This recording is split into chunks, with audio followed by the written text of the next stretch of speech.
Enak saya. Oh, baik. Tiga dan banyak.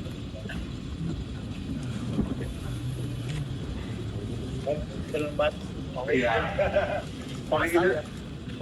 Yang satu kan? Apakah satu lagi?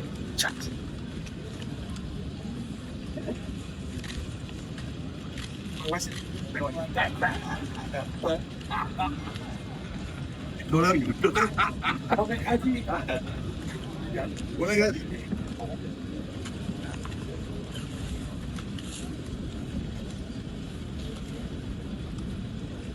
Ya, kembali dari sunyi, Mujtaba Khamenei bangkit membawa janji perang habis-habisan demi tanah air dan harga diri. Sementara di barat, Trump berujar lantang, gencatan senjata di ujung tanduk, operasi militer siap berkumandang. Apakah dunia sedang menonton sandiwara diplomasi? Atau kita ini benar-benar di ambang eskalasi yang lebih tak terkendali? Kita bahas lebih dalam pemirsa bersama narasumber kita, pengamat Timur Tengah Hasibullah Satrawi. Selamat malam Mas Hasibullah, Assalamualaikum Mas. Selamat malam Mas Budi, waalaikumsalam warahmatullahi wabarakatuh. Terima kasih ya Mas sudah berkenan berbagi di Sindo Prime. Mas, Mujtaba Khamenei bilang tidak boleh atau jangan menyerah dengan lawan-lawanmu, ungkap Mujtaba Khamenei. Sementara Trump sedang kesal karena proposal damai dari Iran dianggap tidak sesuai, tidak relevan dan ditolak. Dan dia membuka opsi mungkin saja perang dilanjutkan. Jadi lanjut ini Mas. Ya, terima kasih.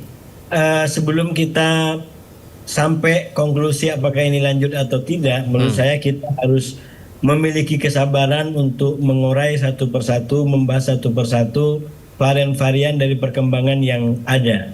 Dan kita harapkan nanti kita bareng-bareng bisa sampai kepada konklusi yang lebih kokoh. Baik. Yang pertama begini Mas, kalau kita ingin membahas tentang Mujtaba, saya rasa memang dari awal Mujtaba adalah faktor.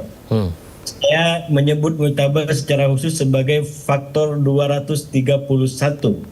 Karena Mujtaba dalam catatan saya diumumkan dan terpilih sebagai pemimpin tertinggi Iran kurang lebih di hari ke-10 dan secara jam itu kurang lebih di 231 jam semenjak perang dilakukan pada tanggal 28 Februari.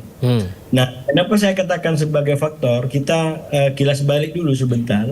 Kalau kita ingat perang ini dilakukan tanggal 28 Februari, maka ibarat sepak bola Amerika dan AS itu menggunakan taktik menang gol cepat. Dan itu dilakukan dengan serangan yang begitu cepat dan hebat di menit pertama, di hari pertama, dan sukses menurut saya, sehingga serangan itu mampu membunuh tokoh-tokoh utama, terutama Ayatullah Ali Khamenei. Dan saya menduga dengan keras Trump teryakinkan oleh Netanyahu untuk terlibat dalam perang ini karena dengan taktik gol cepat itu diharapkan kemenangan besar akan tercapai, yaitu terjadinya rezim dan dilanjutkan dengan huru hara di Iran, termasuk keluarnya rakyat untuk mengganti rezim.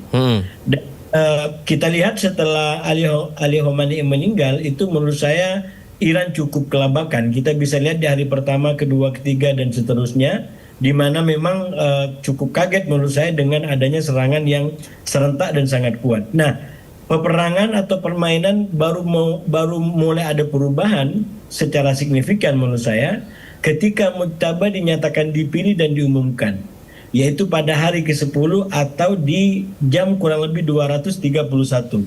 Karena itu saya menyebut Mujtaba sebagai faktor 231. Wow. Dan ketika sekarang muncul kembali, maka memang Mujtaba mempunyai energi, mempunyai suntikan semangat juang yang menjadi pembeda daripada tidak adanya Mujtaba.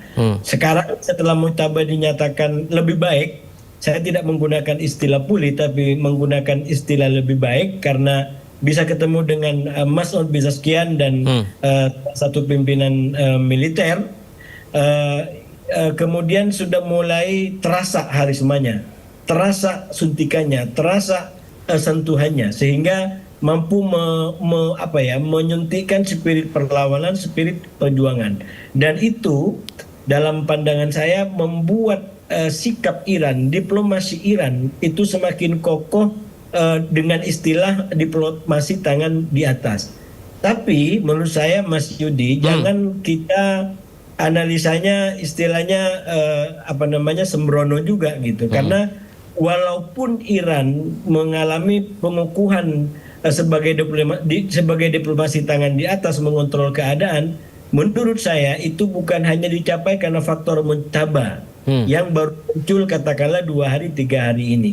Saya melihat sebenarnya ada faktor juga dari perbuatan ataupun inkonsistensi yang disampaikan oleh Amerika, terutama Donald Trump, yang membuat Iran kemudian mampu mencapai katakanlah posisi diplomasi, posisi perjuangan yang determinan, yang bahkan mendeklarasi Amerika sekarang. Kenapa saya katakan begitu? Trump ini dari awal sebenarnya tampil dengan inkonsisten. Dan saya melihat Iran mempelajari dengan sangat cermat perkembangan hari demi hari, detik demi detik dari pola komunikasi dan pola serangan yang dilakukan oleh Trump. Satu yang selalu saya sampaikan dari awal, bahwa Trump ini punya keterbatasan waktu. Dia tidak bisa main panjang. Nah, oleh karena itu saya menduga dengan kuat ini juga diambil oleh Iran. Sehingga Iran daripada main habis-habisan di awal, dia ingin perang lama. Dia tidak ingin habis-habisan cepat mungkin. Dia ingin mengulur waktu. Dan itulah salah satu yang pelan-pelan membuat posisi Iran yang awalnya tertekan di awal, pelan-pelan mengalami pembalikan keadaan. Sekarang justru di atas. Itu satu aspek. Aspek yang kedua, menurut saya, yang betul-betul diambil sebagai pelajaran oleh Iran dari Trump dan Amerika Serikat ini adalah bahwa dia menggunakan ultimatum-ultimatum yang sebenarnya itu tidak selalu dia realisasikan. Itu membuat kemudian Iran berani juga untuk katakanlah adu gertak, adu retorika gitu. Sudah berani adu retorika. Iya, dia tidak selalu mewujudkan ancaman itu menjadi kenyataan. Nah, dari kombinasi faktor itu saya melihat kalau dalam diilustrasikan dalam bentuk kurva, terutama pada tanggal 21 April kemarin, itu menurut saya Iran betul-betul mengubah keadaan. Dari awalnya tertekan dengan pelan-pelan melawan, tapi kemudian di tanggal 21 April itu saya ibaratkan, saya lukiskan kurva posisi Iran itu mengalami perubahan di atas. Terjadi cross di tanggal 21 itu. Amerika mulai nuki ke bawah, nah sementara Iran mulai naik ke atas. Apa peristiwanya tanggal 21? Kalau kita ingat bersama pada tanggal 21 itu, sebenarnya Amerika lagi betul-betul berupaya untuk bisa membuat Iran datang ke meja perundingan di Pakistan. Mas Hasibullah, maaf dipotong. Titik baliknya tanggal 21 itu apa, Mas Hasibullah? Ini yang mau saya sampaikan, titik baliknya. Jadi tanggal 21 itu Amerika sangat ingin adanya deal dan perundingan dengan Iran. Tapi Iran sudah mulai memahami polanya Amerika, sehingga dia menggunakan taktik jual mahal. Walaupun sudah disampaikan bahwa ini tim Amerika akan segera berangkat, tapi Iran tidak bergerak. Dia tetap di Teheran, malah dia mengajukan 2 syarat kalau dia mau berunding, yaitu yang disebut sebagai pembukaan blokade yang dilakukan per 13 dari bulan April, dan yang kedua adalah memperbaiki sikap Trump. Itu yang disampaikan oleh Iran, dan ternyata sampai di ujung waktu itu perundingan kedua gagal. Dan karena dianggap bagi Iran Trump tidak memenuhi apa yang dimintakan. Nah, yang menjadi tragedi bagi saya, bagi Amerika adalah alih-alih mewujudkan ancamannya, Trump pada tanggal 21 justru melakukan perpanjangan gencatan senjata secara sepihak. Jadi dia sudah menggunakan ancaman maksimum, walaupun itu tidak dilakukan, kemudian Iran memberikan syarat betul-betul tidak terjadi perundingan. Tapi alih-alih mewujudkan ancamannya, justru Amerika memperpanjang gencatan senjata secara pihak.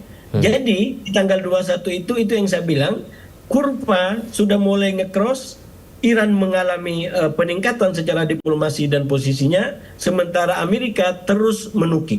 Kalau Mas Yudi perhatikan dari tanggal 21, itu hampir Amerika tidak lagi keluar ancaman-ancaman. Baru dia mengalami kayak semacam penambahan daya kembali, itu di tanggal 1 Mei. Saya melihat karena itu mungkin faktor daripada Amerika atau Trump merasa sudah terbebas dari ancaman 60 hari wewenang perang yang diberikan. Ini saya secara kategori menyebut tanggal 1 Mei kemarin sebagai fase ke-6. Tanggal 21 Mei sebagai fase ke-5, di mana polanya berbeda-beda. Nah, di tanggal 1 Mei, Mas Yudi, kalau kita kaji secara analisis waktu, saya lihat polanya sudah berimbang. Ya, berimbang dalam pengertian Amerika sepertinya punya energi kembali dan menggunakan ancaman-ancaman untuk bisa menekan Iran. Tapi Iran seperti yang sudah terjadi di tanggal 21, dia sudah berada di atas. Dan dia tetap dengan bahasa-bahasa determinan, bahasa-bahasa yang mulai mendikte Amerika. Singkat cerita, sampai terjadi di Selat Hormuz dan katakanlah proposal terakhir yang diajukan oleh Trump 14 poin itu. Mari kita kembali itu.